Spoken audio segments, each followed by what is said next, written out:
نحمدہ ونصلی علی رسولہ الکریم۔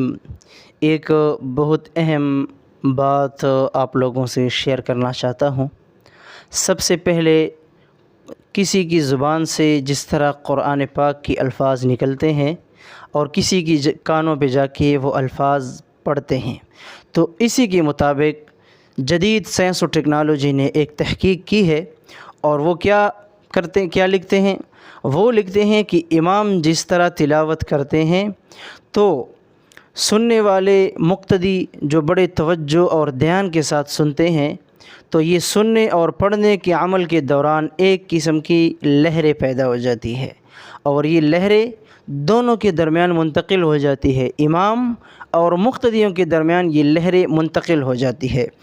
اگر ان میں امام کی برقی قوت تیز ہو تو یہ لہریں مقتدیوں میں جا کے منتقل ہو جاتی ہے۔ ہاں، اگر اس میں برقی قوت جو قوی زیادہ مقتدیوں کا ہو تو وہ لہریں جا کے امام میں منتقل ہو جاتی ہے۔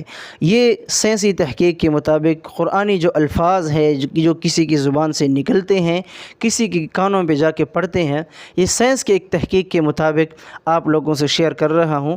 اور آگے لکھتے ہیں کہ ہر لفظ ایک یونٹ ہے، ہر لفظ ایک یونٹ ہے، اس سے ایک تیز روشنی نکلتی ہے جو مثبت اور منفی ہوتی ہے، اور قرآن پاک سے نکلا ہوا لفظ وہ تو مثبت ہے، ظاہری بات ہے وہ مثبت ہوتا ہے۔ اس مثبت الفاظ سے مقتدیوں پر جب یہ مثبت اثرات پڑتے ہیں تو مقتدیوں کے اندر جا کے کئی سارے امراض ختم ہو جاتے ہیں۔ بہت اہم چیز ہے، بہت اہم چیز ہے۔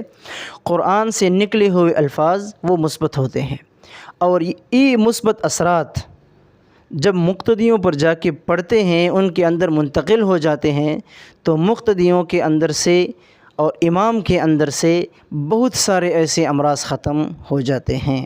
یہ ایک سائنسی تحقیق کے مطابق قرآن کے الفاظ کے متعلق ایک تحقیق ہے، جو میں نے یہ مناسب سمجھا کہ آپ لوگوں کے ساتھ بھی اس جدید تحقیق کو شیئر کر لوں۔ جزاک اللہ خیرہ۔